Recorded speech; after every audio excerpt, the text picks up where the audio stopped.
Olá, alunos! Vamos resolver aqui alguns exercícios de eletricidade básica. Inicialmente, eu gostaria de mostrar que nós temos aqui uma pilha, né? Essa pilha aqui, a pilha comum que vocês compram aí, tem 1,5 volt. O volt, que é essa unidade de tensão, de DDP, né? A gente chama de DDP, diferença de potencial, ou U, que é a tensão, é decorrente de um físico italiano chamado Alessandro Volta. Alessandro Volta, né? O nome dele completo é Alessandro Giuseppe Antônio Anastácio Volta, que lá em 1800 ele inventou uma pilha voltaica e mostrou que a eletricidade podia ser gerada quimicamente. Por isso que as pilhas, né? Na verdade, as pilhas são componentes químicos, né? Se você desmontar uma pilha, vai perceber que é química pura.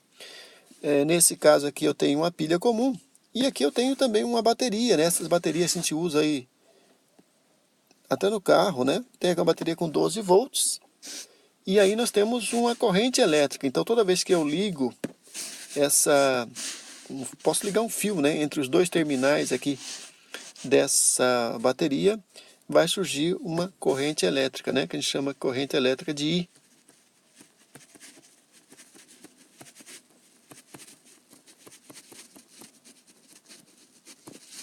A representação convencional de uma bateria ou de uma pilha é desse jeito aqui, ó.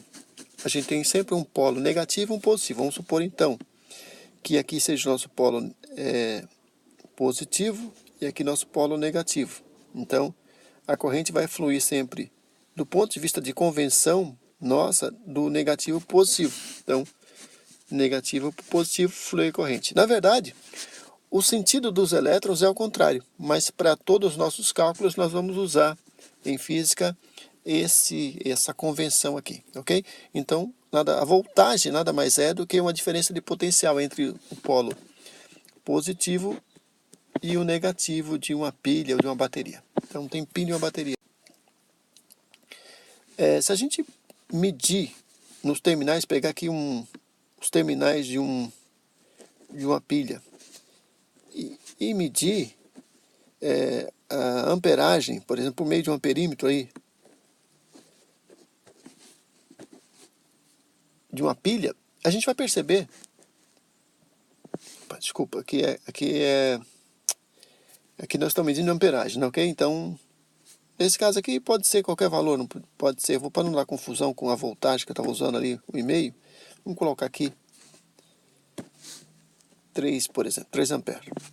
A gente vai perceber que a corrente elétrica que circula ali, então, nessa pilha, né, nesse sentido que a gente convencionou aqui, ela não varia com o tempo. Ela praticamente é constante com o tempo. Então, a gente chama isso aqui de uma pilha, na verdade, é corrente contínua.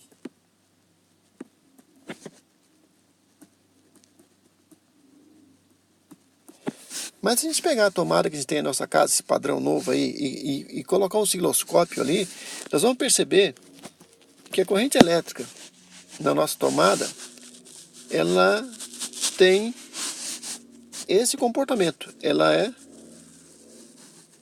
comportamento aí senoidal, não é isso? Ou seja, alternada, né? Então a corrente aqui a gente chama de corrente alternada. É como se os polos da pilha, da tomada ali, que fosse a pilha, eles se invertessem de positivo e negativo o tempo todo. Ele faz essa inversão 60 Hz, né? 60 Hz significa 60 vezes por segundo.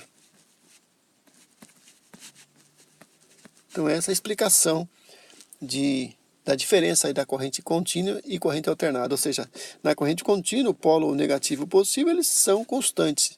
Na corrente alternada, esses polos eles ficam se invertendo, por isso gera um gráfico de corrente da forma mostrada nessa figura. E para isso eu preciso do osciloscópio.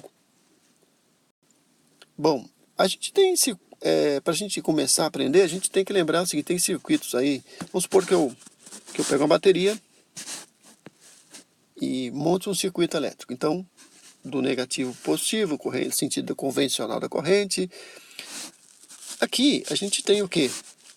É um interruptor, na verdade.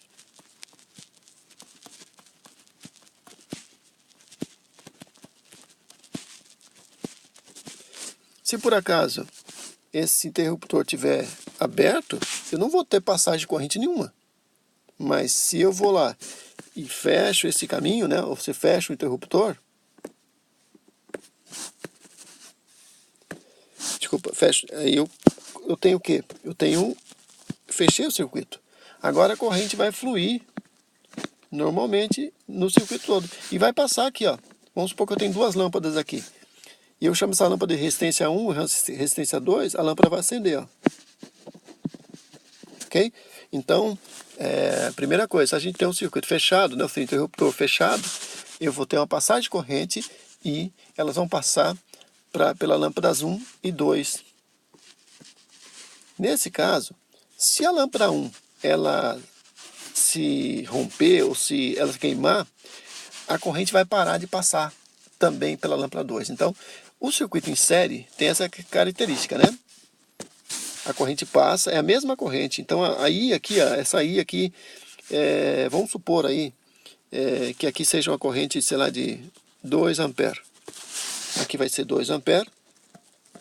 E pelas duas lâmpadas vai passar 2 amperes. Então, não há diferença de corrente entre uma lâmpada e outra. Aqui é 2 amperes, aqui é 2 amperes também, porque está em série. Agora, se por acaso uma lâmpada queimar, o circuito fica interrompido, como se fosse um interruptor. Existe uma lei chamada Lei de Ohm, que foi o cientista que descobriu, né, e recebeu esse nome. Ela diz o seguinte: U é igual a R vezes I. Né? U, então, é DDP, que eu falei para vocês, ou voltagem. R é uma resistência elétrica. Então, a lâmpada acaba sendo um elemento resistivo, né, no circuito. E I é corrente elétrica. A gente vai dizer, então, que R vai ser em ohms, a unidade, I vai ser em ampere. I vai ser em ampere e U em volts, né, que é DDP. Tem esse triângulo aí que mostra bem, então, aí, U aqui em cima, RI, a fórmula é sempre assim, ok? Vejam que como eu tenho aqui, ó, a voltagem, né, e tenho aqui a corrente, nesse caso eu dei esse exemplo, vocês concordam que é possível, então, determinar qual a resistência equivalente entre a resistência 1 e 2. Veja que eu tenho duas resistências ali. Vamos fazer o seguinte, vamos reduzir aqui, ó. Vamos fazer aqui embaixo. Veja ali, ó. A gente disse que U é igual a R vezes I, né? Então, eu posso dizer que a resistência equivalente, nesse caso, como tem duas lâmpadas, vai ser, então, o quê? 1 sobre I. Que vai ser, então, 12 volts sobre 2 amperes. Vai dar o quê? 6 ohms. Essa é a resistência equivalente. Vamos supor que as duas lâmpadas fossem iguais. Então, se eu tenho 3 ohms aqui e 3 ohms aqui. De tal forma que a resistência equivalente, ó, é igual à soma, né, de 6 ohms. Essa é a resistência equivalente desse sistema, desse circuito. Ok? Então vejam aí, eu mostrei para vocês que o circuito em série tem essas características. O esquema, então, de um circuito em série, de novo, eu posso fazer outro exemplo aqui, ó. Vamos pensar o seguinte, que aqui eu tenho 40 ohms, aqui tem 20 ohms. Aqui tem 12 volts, ok? Nesse caso, ó, pela lei de ohms, a gente falou que U é igual a R vezes I. Então, se eu disse que a resistência equivalente aqui é a soma das duas, então basta somar R1 com R2. Resistência equivalente igual a R1 mais R2. Toda vez que tiver circuito em série, eu vou somar as resistências. Como dá 60 ohms, a corrente agora pode ser calculada. Então, a corrente é o quê? Vai ser U sobre R, né? U é 12 volts, R 60 ohms, e a corrente vai ser de 0,2 amperes.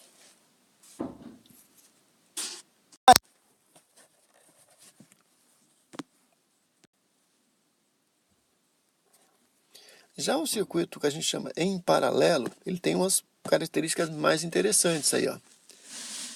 Primeira coisa, vamos imaginar aqui de novo a nossa bateria, né?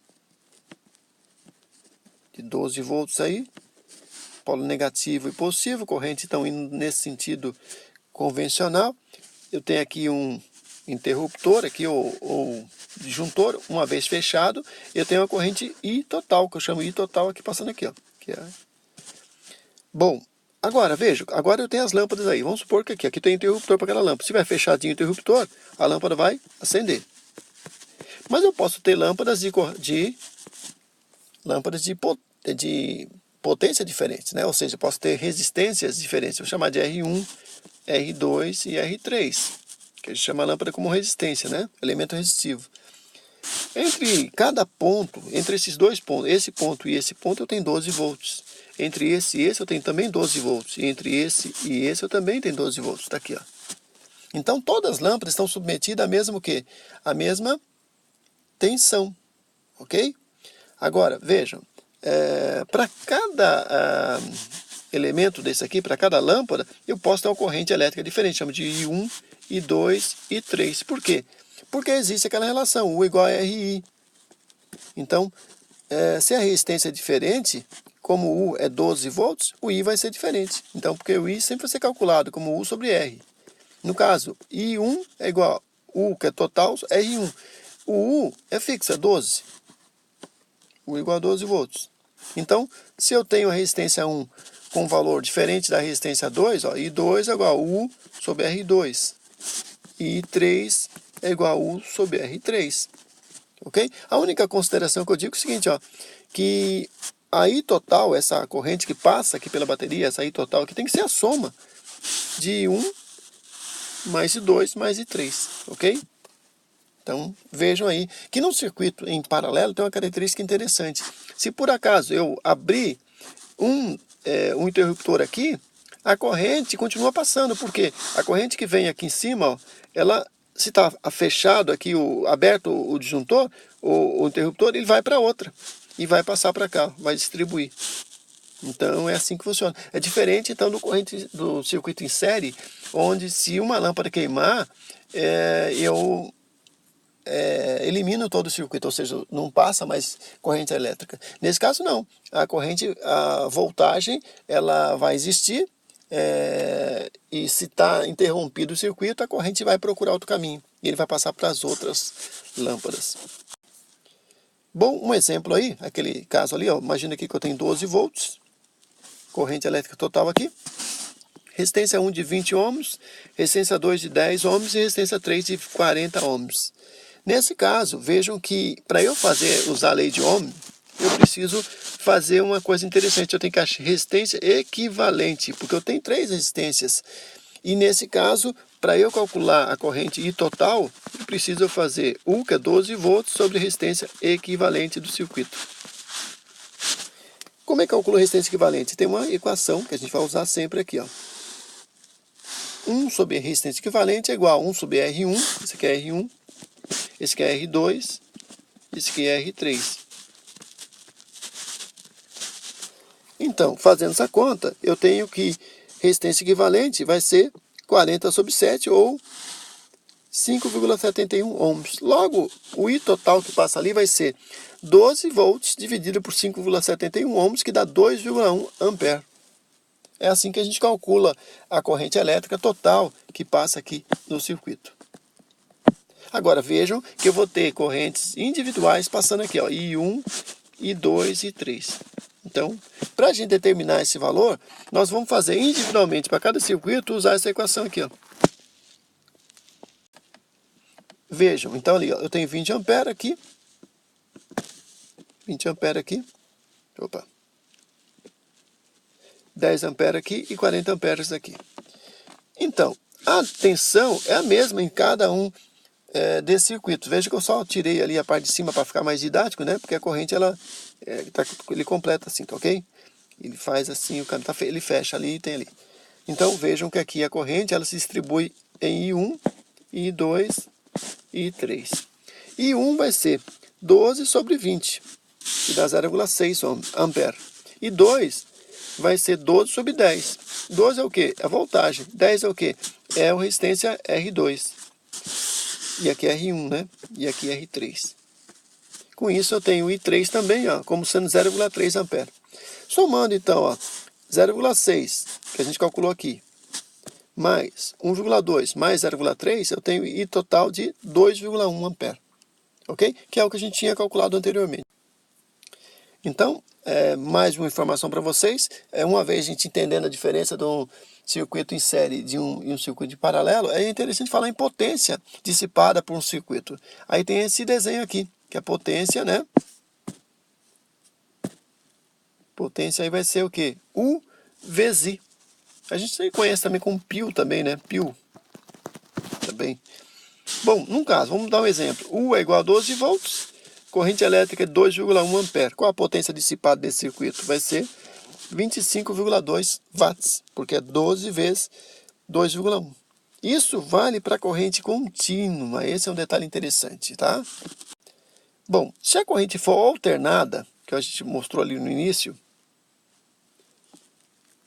se a corrente for alternada, nós vamos ter dois tipos de potência. Uma potência de aparente e uma potência ativa. A potência ativa é a potência real ou efetiva, enquanto a potência aparente, ela não considera a defasagem que existe entre a voltagem e a corrente elétrica. Se a gente pudesse representar isso graficamente, aqui a linha preta aqui, ó, é a amperagem, a corrente elétrica, enquanto a linha azul é a voltagem. Vejo que há uma defasagem, né? Aí, quando elas ficam ciclando, né? Entre o polo positivo e negativo. Por isso, é preciso pensar que fator de potência é necessário para... O fator de potência é a mesma coisa que cosseno de φ.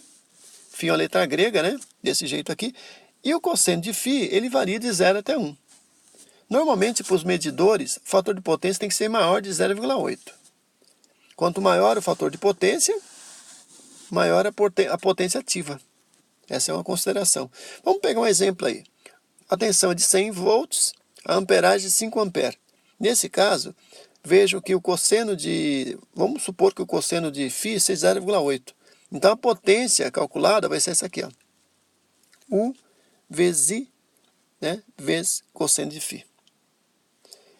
Ok? Que vai ser, então, 400 watts. Então, essa é a famosa potência ativa.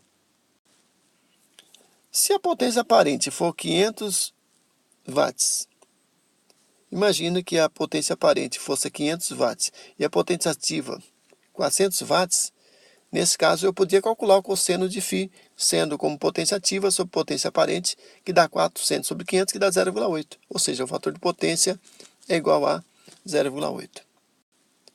Para finalizar, vou dar um outro exemplo aqui para vocês.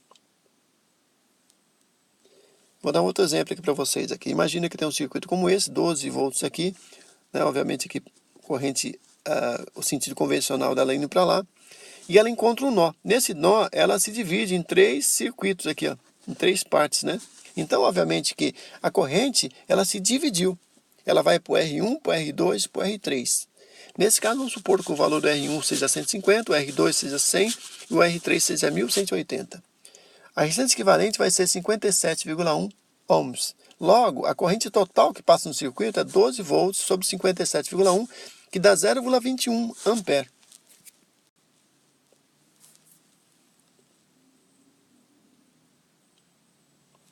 Agora, imagina que eu consiga medir aí a tensão entre o polo A e B. Vai dar 12 volts. E entre A e C também vai dar 12 volts, né? Porque não tem nenhuma resistência nesse trecho aqui, ó.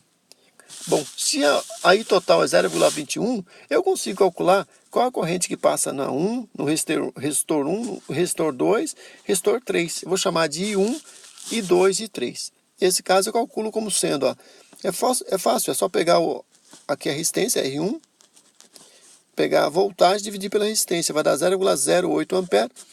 A I2 vai dar 0,12 ampere.